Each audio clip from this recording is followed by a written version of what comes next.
नमस्कार. श्री शिवलीलामृत ग्रंथातील अध्याय 14. श्री गणेशाय नमः. हे भस्मासूर हरणा भाललोचना, तुला नमस्कार असो. तू भार्गवाला वर देणारा, सर्वांगी भस्मलेपन करणारा, भक्तवत्सल, भवभयाचे निरसन करणारा, सर्व भेदांच्या पलीकडचा व भूतांचा अधिपती आहेस. तिन्ही वेदांचे रक्षण करणारा व कर्म उपासना ज्ञानमार्गाचे उत्तम ज्ञान असणारा हे शंभू महादेवा, तुझ्या कृपेनेच शिवलीलामृत ग्रंथाचे 13 अध्याय माझ्याकडून लिहून झाले. आता शिवलीलामृत या ग्रंथरूपी मंदिराचा कळस असणारा हा 14वा अध्यायही तू लिहून घे, अशी तुझ्या चरणी विनम्र प्रार्थना आहे. 13व्या अध्यायात शिवपार्वती विवाह आणि कार्तिक स्वामींचा जन्म याविषयीचा कथाभाग आलेला आहे. आता पुढील आख्यान ऐकावे. गजानन आणि षडानन यांचे एकमेकांवर खूप प्रेम होते. ते एकत्र खेळायचे, गप्पा मारायचे, मस्ती करायचे, कधी एकमेकांवर कुरघोडी करायचे तर कधी तावातावाने भांडायचेही. मग त्यांची समजूत काढण्यात मोठी मौजच असायची. एकदा गजानन रडत रडत मातेपाशी आला. तिने त्याला जवळ घेऊन विचारले, का रडतोस बाळा? तो म्हणाला, स्कंदाने माझे कान ओढले. म्हणतो कसा? कान सुपा एवढे, मग डोळे एवढे बारीक कसे? पार्वतीने स्कंदाला दटावले. तेव्हा तो म्हणाला, मला कशाला रागवतेस? याने माझे डोळे मोजले, 12 डोळ्यांनी कसं काय बघतोस? असं म्हणून हसला. पार्वतीने गजाननाकडे पाहिले. तेव्हा आपली बाजू सरसावीत तो म्हणाला, मग ह्याने माझी सोंड का भीतीने मोजली? षडानन म्हणाला, त्याआधी तू माझे हात मोजलेस, हे का सांगत नाहीस? गणपती भडकला. स्कंदाला उद्देशून तावातावाने म्हणाला, सुरुवात कोणी केली? मोदक खाऊन खाऊन तुझे पोट एवढे मोठे झाले आहे, असे बोलण्याची तुला काय गरज होती? शंकर आणि पार्वती त्यांचे म्हणणे लक्षपूर्वक ऐकत होते. मग पार्वतीने मध्यस्थी केली. दोघांनाही जवळ घेतले. आवडत्या वस्तू देऊन दोघांनाही खुश केले. शिव आणि पार्वती यांच्यातील एक रंजक संवाद ऐका. एके दिवशी शंकर सिंहासनावर बसला होता. पार्वतीने त्याच्या मुखाकडे पाहिले आणि ती खुदकन हसली. तेव्हा शंकराने विचारले, प्रिये, काय पाहून हसलीस? पार्वती म्हणाली, तुमच्या जटांमध्ये एका स्त्रीची आकृती दिसली म्हणून हसू आले. शंकर म्हणाला, स्त्रीची आकृती? आणि माझ्या जटेमध्ये? शक्यच नाही. मी माझ्या जटेमध्ये जल धारण केले आहे. त्यावर पार्वती म्हणाली, पण त्या जलामध्ये मला एक सुंदर स्त्रीचे मुख दिसत आहे. शंकर म्हणाला, अगं ते मुख नाही, पाण्यात फुटलेले टवटवीत कमळ आहे. तेच तुला मुखासारखे वाटत असेल. पार्वती म्हणाली, मग मला जो नीलवर्ण केशसंभार दिसत आहे तो कोणाचा? शंकर अस्वस्थ होऊन म्हणाला, तू भलत्यात शंका घेऊ नकोस. ते मकरंदाच्या आशेने कमळावर आलेले कृष्णवर्ण भ्रमर आहेत. पार्वती म्हणाली, अहो, त्या कमळाला भुवया आहेत, त्या कशा? यावर शंकर म्हणाला, तुला दृष्टीभ्रम तर झालेला नाही ना? जलतरंगांना भुवया का म्हणतेस? पार्वती म्हणाली, स्वामी, त्या कमळाला 2 मोठाले नेत्रही आहेत. शंकर म्हणाला, अगं ते डोळे नव्हेत, कमळाभोवती जे पाणी आहे त्यातील ते 2 मासे आहेत. आपल्या जटामुकुटातील गंगा मूर्तिमंत स्त्रीरूप धारण करून आहे हे शंकर मान्य करीत नव्हता. पार्वतीच्या प्रत्येक प्रश्नाला शंकराने चोखूत प्रत्युत्तर दिले होते. तेव्हा आपल्या पतीकडे कौतुकाने पाहत ती म्हणाली, नाथ, तुमची लीला अनाकलनीय आहे. एकाचे अनेक करून दाखवणे तुम्हाला सहज जमते. तुम्ही थोर आहात. तुमच्या पुढे सगळ्यांचेच मती कुंठित होते, म्हणून मुकाट्याने तुमचे पाय धरावे हेच उत्तम. त्यानंतर शिवपार्वती सारीपाट खेळू लागली. काही वेळाने नारदांचे आगमन झाले. त्यांनी ब्रह्मवीणेचा झंकार करून शंकराची स्तुती केली आणि त्या दोघांना वंदन करून एकाग्र चित्ताने त्यांचा खेळ पाहू लागले. मग दोघांना उद्देशून ते म्हणाले, नुसतेच काय खेळता? काहीतरी पण लावा, म्हणजे कसं खेळायला रंगत येईल. ते मान्य करून दोघेही पण लावून खेळू लागले. हरण्याने जिंकणाऱ्यास आपल्याकडची एक वस्तू द्यायची असे ठरले होते. पहिला डाव पार्वतीने जिंकला. तिने शंकराकडून व्याघ्रांबर मागून घेतले. ते पाहून नारद मनोमन हसले. दुसरा डाव जिंकल्यावर तिने शंकराचे गजचर्म काढून घेतले. खेळ रंगत गेला. सातत्याने भवानीच सरशी होऊ लागली. तिने शंकराची सर्व आयुधे व सर्व भूषणे हिरावून घेतली. एक कौपिन उरला होता. पण डाव जिंकून तोही मागून घेतला. नंदीलाही जिंकून घेतले. अशा प्रकारे शंकर दिगंबर झाला, सर्वस्व हरवून बसला. नारदांना हसू आवरेना. ते शंकराला म्हणाले, देवा हे काय, एका स्त्रीने तुला हरवले, तुझे सर्वस्व हिरावून घेतले, तुझा महिमा बुडाला. आता तू स्वतःच मायेच्या अधीन झाला आहेस. ही गोष्ट आपल्या भक्तांना कशी सांगणार आहेस? नारदांचे बोल शंकराच्या जिव्हारी लागले. तो रुसला, घोर अरण्यात निघून गेला. नारदांनी कळ लावली होती, तेही आपल्या मार्गाने निघून गेले. योगी ज्याचे ध्यान हृदयात करतात, ज्याचा आदी अंत, जात, कुळ, नाम, रूप, गुण, गोत्र, वर्ण, आश्रम कोणालाही कळत नाही, जो चारही देहांच्या पलीकडचा आहे, तो शंकर सर्वस्व हरल्यानंतर गहन अरण्यात निघून गेला. निर्जन स्थानी राहून आपल्या निरंजन अवस्थेत रममाण झाला. शंकर निघून गेल्यावर पार्वतीला करमेनासे झाले. तिने आपल्या सख्यांसह त्याचा शोध सर्वत्र घेतला. वने, अरण्ये, गिरीकंदरे, मठ, गुहा, तीर्थे धुंडाळली. अनेकांकडे चौकशी केली. शोध घेऊनही ती बिचारी दमून व्यर्थ झाली. तो तिला सापडलाच नाही. अहो, पार्वती म्हणजे आदिमाया, विश्वाची जननी, अनंत शक्तीची स्वामिनी. तीही शिवाचा शोध घेऊन थकली. तिथे इतरांची काय कथा? शिवस्वरूप करण्यासाठी विष्णू तपश्चर्या करतो. इंद्र व ब्रह्मांदिक देव अहोरात्र प्रयत्न करतात, पण त्यांना शिवतत्वाचे आकलन होत नाही. अशा प्रकारे जो साधनांना आणि वेदशास्त्रांना अगम्य आहे, तो शंकराला हाका मारीत जगदंबा पार्वती घोर अरण्यातून हिंडली. शेवटी थकून भागून सर्व अभिमान टाकून जगाच्या जागी शंकराला शरण गेली आणि काम झाले. तत्वांचा शोध घेता घेता एकदम साक्षात्कार व्हावा तसे घडले. पार्वतीला शंकराचे दर्शन झाले. तो हिमालयातच एका गुप्त स्थानी राहत होता. पार्वतीने पाहिले तेव्हा तो 15 नेत्र मिटून समाधीत निमग्न होता. पार्वती विचार करू लागली, मी ह्यांचा सर्वत्र शोध घेतला आणि हे महाशय सासऱ्याकडे येऊन राहिले आहेत. काय करावे? आपण ह्यांना जिंकून सर्वस्वहीन केले आहे. आता ह्याच रूपाने समोर जावे तर ते संतापतील. मग पार्वतीने भिल्लिणीचे रूप धारण केले. ती मोरपिसांची वस्त्रे नेसली. भिल्लिणीच्या रूपात ती खूपच सुंदर आणि आकर्षक दिसत होती. मंद पावले टाकत ती शिवाजवळ गेली. तिच्या पायातील पैंजणांचा मधुर ध्वनी त्या परिसरात निनादत होता. मग अनंत ब्रह्मांडाच्या माळा गळ्यात मिरवणारी त्रिभुवन सुंदरी पार्वती शिवासन्मुख नृत्य व गायन करू लागली. तिच्या हातातील कंकणे व पायातील पैंजण यांचा तिच्या नृत्य गतीनुसार मधुर झंकार होत होता. तिने आपल्या पदलील्यात त्याने साऱ्या विश्वालाच मोहिनी घातली होती. शंकराने डोळे उघडून पाहिले. नृत्य गायन करणाऱ्या त्या भिल्लिणीचे अनुपम सौंदर्य पाहून तो अक्षरशः मोहित झाला. तिला म्हणाला, बाई, तू कोण? कोठून आलीस? तुझ्यासारखी रूपवती आणि लावण्यवती त्रिभुवनात नाही. तुझ्याकडे कितीही पाहिले तरी डोळ्यांचे समाधान होत नाही. तू माझे मनोविश्वच व्यापून टाकले आहेस. माझ्या मनात तुझ्या सहवासाची उत्कंठा दाटून आली आहे. मी तुझ्या अधीन झालो आहे. तू माझा स्वीकार कर. भिल्लीण म्हणाली, पार्वती ही तुमची पत्नी. तिच्या सौंदर्याला उपमाच नाही. तिचे तुमच्यावर किती प्रेम आहे हे साऱ्या जगाला ठाऊक आहे. तरीही तुम्ही तिचा त्याग केलात. कैलास भुवन टाकून या घोर वनात येऊन बसलात. मी परस्त्री आहे हे जाणूनही माझा मोह धरलात. तुमचे मन तुमच्या स्वाधीन नाही. तुम्ही कसले तपस्वी? शंकर म्हणाला, त्या पार्वतीचे नावही घेऊ नकोस. मी तिच्यावर रागवूनच येथे आलो आहे. मी तिचे तोंडही पाहू इच्छित नाही. मी तिची स्वप्नातही आठवण काढत नाही.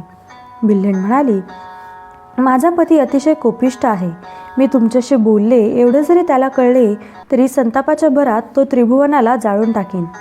शंकर म्हणाला, त्याच्या क्रोधाबद्दल मला काय सांगतेस? पार्वती किती पाषाण हृदय आणि क्रोधी आहे हे तुला माहीत आहे काय? गेल्या जन्मात तिने रागाच्या भरात दक्ष यज्ञात उडी टाकून जीव दिला. या जन्मात ती हिमालयाची कन्या झाली असली तरी तिचे पूर्वीचे गुण तसेच आहेत. तिच्या कपटाविषयी बोलायलाच नको. पत्नी असूनही तिने माझ्याशी कपट केले. सारीपाट खेळताना सर्व डाव जिंकले, तेही कपटाने. पण लावून माझे सर्वस्व हरण केले, तेही कपटानेच. तिच्या धूर्तपणाबद्दल आणि कारस्थानाविषयी जेवढे बोलावे तेवढे थोडेच. भिल्लीण म्हणाली, पुरे झाली तिची निंदा. तुम्ही काय कमी कपटी आहात? तुम्ही गंगेला जटाजटातून लपवले आहे. तिला उच्चपद दिले आहे. भवानी बिचारी भोळी, म्हणूनच तुमची ही लबाडी तिच्या लक्षात येऊनही ती गप्प बसली. तरीही तुम्ही तिचा त्याग केलात. आता तपश्चर्येच्या निमित्ताने वनात आलाच आहात तर तपश्चर्याच करा. माझ्यासारख्या परस्त्रीच्या गळ्यात पडू नका. हे तुमचे उघड कपट आहे. शंकर म्हणाला, नको ग अशी कठोर बोलूस. त्या पार्वतीचा उद्योग तुला माहीत नाही म्हणून तू तिची बाजू घेत आहेस. पण ते बरोबर नाही. अगं, ती वाटेल तशी वागते. मनात आले तर सृष्टीची निर्मिती करते. कंटाळली तर ती सृष्टी मोडून टाकते. शुंभ निशुंभादी दैत्यांना युद्ध करून कोणी मारले? हिनेच. ती जरी येथे आली आणि मला लाख विनवण्या केल्या तरी मी कैलासास परत जाणार नाही. मग जे व्हायचे ते हो. मी तिच्याशी बोलणार नाही, पण तुझ्या वचनाधीन राहीन. तू नेशील तिकडे येईन. बिल्ली म्हणाली, व्यर्थ बाता मारू नका. भवानीने तुम्हाला दोनदा वरले तरीही तुम्ही तिलाच दोष दिला. तिच्याकडे पाठ फिरवलीत. तिच्या पदरी एवढी उपेक्षा आली तर माझे काय? आता तर तुमचे सर्वस्वच हरवले आहे. अशा परिस्थितीत तुम्ही मला काय सांभाळणार? मी निघते. बोलणे संपवून बिल्लीण तेथून निघाली. नृत्य गायन करत भराभर दूर जाऊ लागली. शंकराला काय करावे तेच सुचेना. तो तिला आलिंगन देण्यासाठी धावला. अगं थांब, मला टाकून जाऊ नकोस. मला तुझा मुखचंद्रमा दाखव. मला वरमाला घाल. मी तुला कधीच टाकणार नाही. अशा हाका मारू लागला. बिल्लीण म्हणाली, ठीक आहे, तुम्ही माझ्या घरी या, मग मी तुमची कामिनी होईन. ते मान्य करून शंकर तिच्या मागोमाग निघाला. बिल्लिणीने त्याला आपल्या नादी लावून कैलासावर नेले. तेथे सिंहासनावर बसवून त्याची षोडशोपचारे पूजा केली. त्यांच्या चरणांना वंदन करून त्यांच्या कंठात वरमाला घातली. मग बिल्लिणीचे रूप टाकून अंबा मूळ स्वरूपात प्रकट झाली. तिला पाहून शंकर थक्कच झाला. आता भांडण मिटले होते. एकमेकांकडे पाहून दोघेही हसू लागले. आज त्यांच्या प्रीतीला वेगळाच बहर आला होता. अंबेने शंकराचे सर्व वैभव विनम्रतेने परत दिले. तेव्हा भवानी, तू धन्य आहेस. नवऱ्याची समजूत कशी काढावी हे स्त्रियांनी तुझ्याकडून शिकावे. तू मला परत आणलेस यातच तुझे प्रेम दिसून येते. असे बोलून शंकराने पार्वतीचे कौतुक केले. सुताने शौनकादिकांना आणखी एक अद्भुत कथा सांगितली. तो म्हणाला, श्रोते हो, एके दिवशी ब्रह्मर्षी नारद शंकराच्या भेटीस आले. दोघांनी एकमेकांचे क्षेमकुशल विचारले. मग नारद म्हणाले, हे विश्वनाथा, मी आजपर्यंत तुझे अनेक भक्त पाहिले आहेत, पण कांतीनगरात राहणाऱ्या श्रियाळा नावाच्या तुझ्या भक्ताची गोष्टच वेगळी आहे. 10 वर्षापासून तो अन्नसत्र घालीत आहे. तेथे येणाऱ्या प्रत्येक अतिथीचा तो सन्मान करतो. त्याला इच्छाभोजन देतो. अतिथीने एखादी दुर्लभ गोष्ट मागितली तरी हर प्रयत्नाने तो आणून देतो, अशी त्याची ख्याती आहे. ते ऐकून शंकराला श्रेयाळाबद्दल कुतूहल वाटले. त्याने त्याची परीक्षा पाहण्याचे ठरवले. नारद निघून गेल्यावर शंकराने अतिशय घाणेरडे आणि ओंगाळवाणे रूप घेतले. दुसऱ्याच क्षणी तो श्रेयाळाच्या द्वारी आला आणि मोठ्याने ओरडून म्हणाला, मला भूक लागली आहे. इच्छाभोजन देत असाल तरच बोलवा, नाहीतर मी तुमचे सत्वच घेऊन जातो. तो अतिथी खूपच कुरूप होता. मुद्रा ही रागीट होती. त्याचे कठोर वचन ऐकून श्रेयाळ व त्याची पत्नी चांगुणा बाहेर आली. त्यांनी त्या अतिथीला सद्भावनाने वंदन केले. आसनावर बसवून त्याची पूजा केली आणि हात जोडून विनम्रतेने विचारले, स्वामी, आपली काय इच्छा आहे? अतिथी म्हणाला, मला नरमास खाऊ घाल. तू राजा आहेस, श्रीमंत आहेस. माझी इच्छा पूर्ण करण्यासाठी एखाद्या चोराला धरून आणशील किंवा एखादा मनुष्य विकत आणून त्याचे मांस मला खायला घालशील तर ते मला अजिबात चालणार नाही, हे आधीच सांगून ठेवतो. चांगुणा म्हणाली, आपण सांगाल तसेच करू. हवं तर माझे मांस मी देते. श्रेयाळ म्हणाला, मीही माझे मांस देतो. अतिथी म्हणाला, तुम्ही दोघे याचकांचे मायबाप आहात. तुम्हाला मारले तर अन्नसत्र कोण चालवील? श्रेयाळ म्हणाला, मग आम्ही काय करावे? अतिथी म्हणाला, तुम्हाला 5 वर्षाचा एक सुंदर मुलगा आहे म्हणे. श्रेयाळ म्हणाला, हो, त्याचे नाव चिलया. अतिथी म्हणाला, ठीक आहे, तोच मला खाण्यासाठी दे. श्रेयाळ म्हणाला, जशी तुमची इच्छा, तुम्ही त्याला घेऊन जा. ते ऐकून अतिथी रागावून म्हणाला, घेऊन जा काय घेऊन जा? त्याला कच्चा खायचा का मी? मी काय वाघ, लांडगा अथवा अस्वल आहे काय? तुम्ही त्याचे मांस शिजवून मला जेवू घाला. एक गोष्ट मात्र लक्षात ठेवा, हे करताना तुमच्यापैकी कोणीही पुत्रवियोगाने व्यथित होऊन रडले तर मी तत्काळ निघून जाईल. जाताना तुमचे सर्व सत्व घेऊन जाईल. चांगुणाने ते मान्य केले. चिलय अंगणात खेळत होता. तिने त्याला हाक मारली. म्हणाली, बाळा, लवकर ये बरं. हे अतिथी तुझ्यासाठी खोळंबले आहेत. आईच्या हाक ऐकून चिलया धावत आला. अतिथीला वंदन करून मातेला म्हणाला, आई, काय झाले? चांगुणा म्हणाली, हे अतिथी नरमास भोजनाची इच्छा धरून येथे आले आहेत. त्यांना तुझ्या मांसाचे भोजन हवे आहे.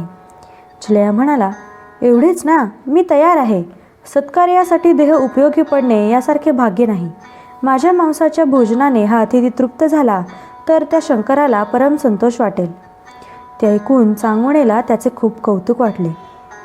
पण तिने महाप्रयत्नाने स्वतःला सावरले. आपले मन वज्रासारखे कठोर करून त्याचा शिरच्छेद केला. आता मुलगा राहिला नाही, निदान त्याचे मुखदर्शन तरी होत राहील असा विचार करून चिलयाचे मस्तक एका बाजूला ठेवले. मग त्याच्या शरीराचे मांस शिजवून अतिथीला भोजनास बसण्याची विनंती केली.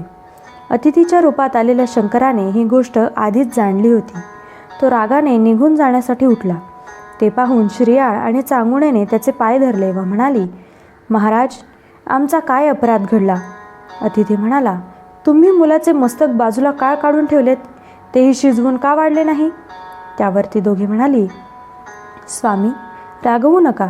सेवेत प्रमाद घडला, त्याबद्दल क्षमा करा. आम्ही मुलाचे मस्तकही शिजवतो.